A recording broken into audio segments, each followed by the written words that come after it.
Untuk mengulas fenomena tipu-tipu dukun pengganda uang, sudah bergabung bersama kami pengamat sosial Devi Rahmawati dan juga kami sudah berupaya untuk menghubungi Kepolisian Resort Mojokerto, namun tidak dapat bergabung. Saya sapa Ibu Devi, selamat sore Ibu Devi, Assalamualaikum. Waalaikumsalam, Mbak. Baik Ibu Devi, di zaman yang sudah terbuka digital seperti saat ini, mengapa begitu masih ada saja masyarakat yang percaya begitu ada orang yang mampu menggandakan uang? Mbak, praktik menggandakan uang itu akan menyasar semua kalangan. Hanya saja bedanya kalau kalangan menengah ke atas bentuk paket marketingnya tanda kutip bukan melalui sosok-sosok dukun, tapi melalui sosok-sosok profesional.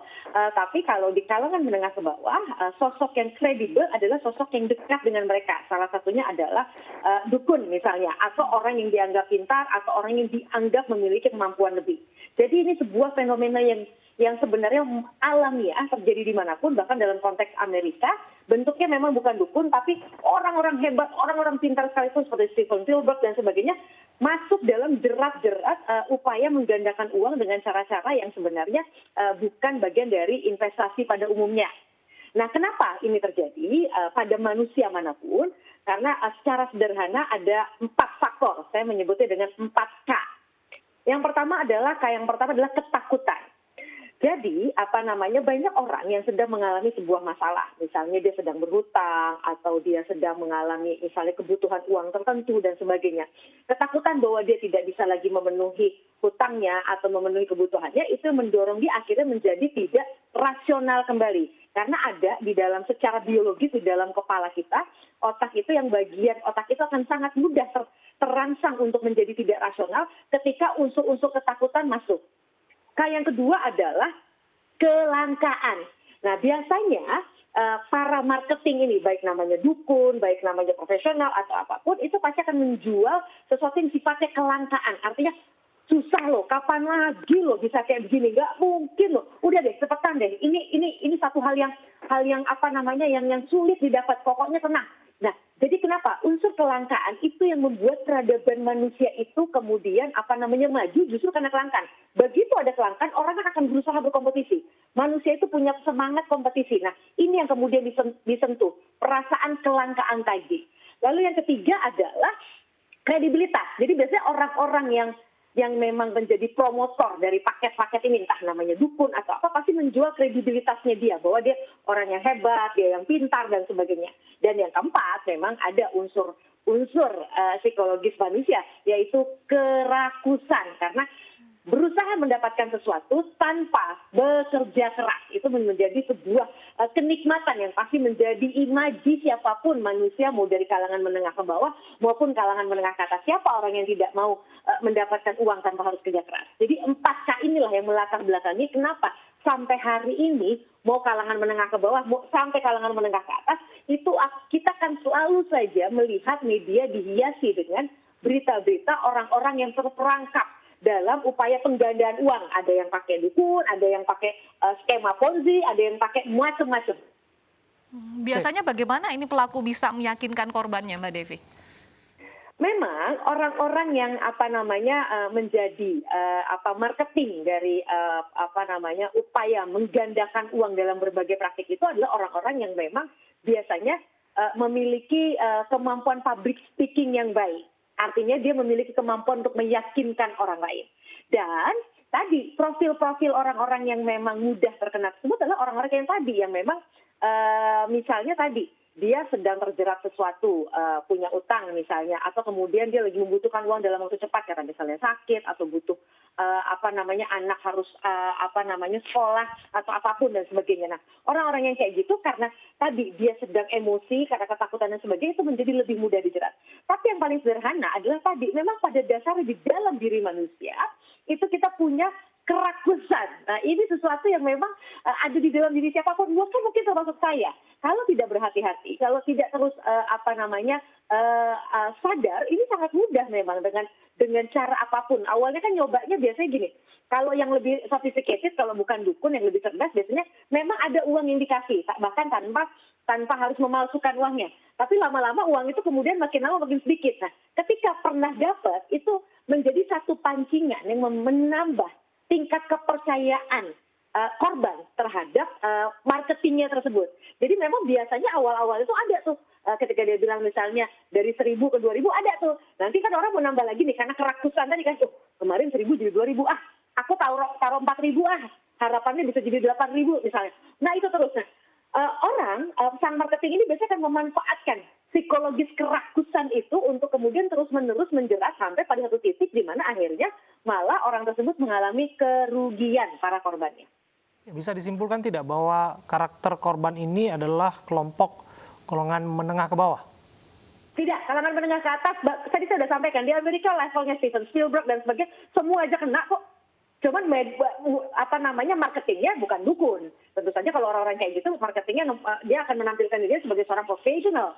Nah, artinya apa? Ini kan yang menyebabkan dunia krisis tahun 2008 kan, karena pelaku-pelaku kayak begini nih, dukun-dukun tanda kutip profesional, bukan dukun seperti yang ada di Indonesia yang dalam konteks kalangan menengah ke bawah. Artinya apa? Tidak ada satupun manusia yang imun dari pengaruh upaya mendapatkan uang tanpa bekerja keras. Itu intinya.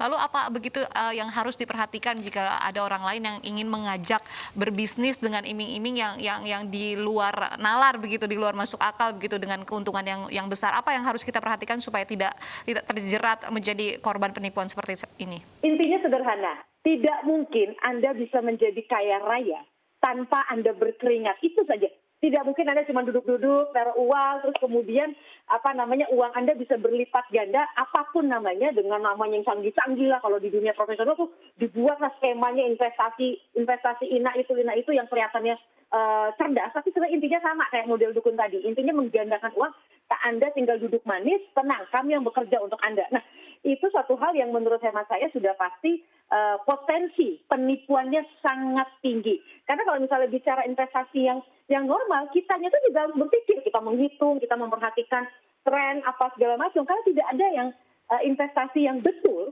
yang benar itu tanpa resiko. Lalu yang kedua tanpa kerja keras. Untuk para korban, dari perspektif korban, mengapa kasus seperti ini bisa terulang di tengah bahwa informasi sudah sangat mudah didapat, Mbak Devi? Kalau kita lihat bahwa kejadian ini kan bukan yang pertama kalinya, bahkan ada yang sempat menggelegar berkali-kali dan ekspos medianya pun sudah begitu banyak. Lantas masih saja banyak korban yang terjerat. Mas, mohon maaf, manusia itu apalagi di era digital ini, mereka itu betul-betul memanjakan diri kita dengan informasi-informasi yang kita inginkan. Mohon maaf. Orang itu biasanya ketika, apalagi sekarang sifatnya kan entertainment on demand, semua itu sesuai dengan permintaan kita. Kita tidak lagi soal konsumsi media ya, berita ya, orang tidak lagi pasif, orang bisa aktif milih. Pertanyaan saya, apakah ada orang yang betul-betul serius membaca berita? Mereka cenderungnya ketika sudah capek, lelah, yang mereka cari adalah hiburan. Ini yang kemudian menyebabkan bahwa walaupun informasi berita sudah begitu banyak, pertanyaannya apakah orang baca? Apakah orang mendengar? Apakah orang menonton? Karena apa? Ketika sekarang orang mencari sesuatu itu lebih cenderung mencari sesuatu yang menghibur. Atau sesuatu memang dia suka. Kalau dia sukanya masak, ya dia akan cari informasi soal masak. Kalau dia sukanya soal film ya atau lagu, dia akan terus-menerus mengkonsumsi secara aktif hal tersebut. Sesekali mungkin ia lewat gitu, misalnya di WA group atau apa, ada ini. Tapi orang akan malas membacanya. Itu juga menyebabkan kenapa berita-berita bohong itu juga dengan mudah menyebar. Karena manusia modern itu lebih cenderung malas tanda kutip mengkonsumsi berita atau bahkan melakukan penggalian informasi lebih dalam. Mereka cenderung baca judul lewat dan sebagainya. Mereka akan gali mendalam sesuatu yang terkait dengan hobi, bakat dan minatnya dia. Itu baru dia serius cari, nonton, gali, bahkan berkali-kali nontonnya dan sebagainya. Baik, Mbak Devi, ini kita dengarkan dulu ini informasi kasus penipuan dengan modus penggandaan uang juga pernah terjadi di Probolinggo, Jawa Timur. Kasus ini bahkan sempat menyedot perhatian masyarakat karena videonya viral di media sosial.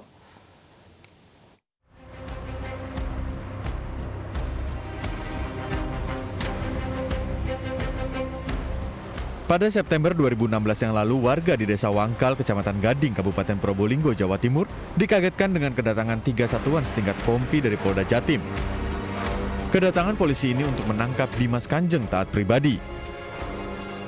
Banyaknya santri yang berada di padepokan ini membuat Dimas Kanjeng dievakuasi ke dalam mobil barakuda untuk dibawa ke Mapolda Jatim. Sebagian pengikut Kanjeng Dimas masih terus bertahan di Padepokan karena tidak memiliki tempat tinggal akibat uang mereka habis setelah diiming-imingi akan digandakan oleh Dimas Kanjeng. Dimas Kanjeng ditangkap karena kasus pembunuhan 2 muridnya dan penipuan hingga miliaran rupiah terhadap para pengikutnya. Dimas Kanjeng kemudian divonis 21 tahun penjara dari 3 perkara yang menjeratnya. Dimas Kanjeng dikenal oleh para pengikutnya sebagai orang yang bisa menggandakan uang. Dari sejumlah video yang beredar, Dimas Kanjeng mampu mengeluarkan uang tunai dari balik badannya. Tim Liputan iNews melaporkan.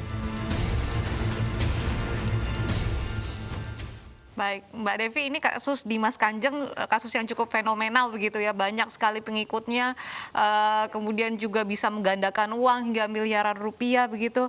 Apa yang ada lihat begitu dari kasus Dimas Kanjeng ini? Ya, tadi sederhana sama saja. Dan kita lihat korbannya kan juga tidak harus selalu kalangan menengah ke bawah. Sekali lagi, karena tadi faktor K yang terakhir, kerakusan. Itu bagian dari kemanusiaan siapapun manusia itu. Ini yang kemudian mendorong ditambah tadi konsumsi medianya yang rendah, itu membuat orang tidak pernah sadar bahwa hal tersebut akan terus berulang. Dan yang lebih menarik lagi ketika orang yang mempromosikan itu juga misalnya biasanya teman kan. Karena kalau dengan teman kita semakin malas untuk mengkonfirmasi karena kita percaya betul bahwa teman kita tidak mungkin mencelakakan kita. Karena biasanya bisa jadi orang tidak langsung kenal si dukun tersebut, Dimas Kanjeng tersebut, atau marketing yang lain-lain itu. Tapi biasanya, Mas coba deh, aku tuh udah loh, ya ampun alhamdulillah banget duit aku. Nah, yang kayak begitu-begitu loh, itu berangkat dari percakapan sederhana antara orang-orang yang dekat, yang justru itu semakin membuat sangat mudah orang yang satu dengan orang yang lain terjerat. Karena sekali lagi, kedekatan itu akan membuat kita merasa lebih yakin, tingkat kepercayaan kita menjadi tinggi, sehingga upaya kita untuk mengkonfirmasi semakin rendah. Disitulah pintu masuk yang paling besar untuk bisa menjerat siapapun orang untuk bisa masuk dalam pengaruh upaya mendapatkan uang dengan cara yang mudah. Agar kita ke depannya lebih berhati-hati begitu Mbak Devi. Biasanya seperti apa ciri-ciri bisnis yang mencurigakan yang ini mengarah ke penipuan?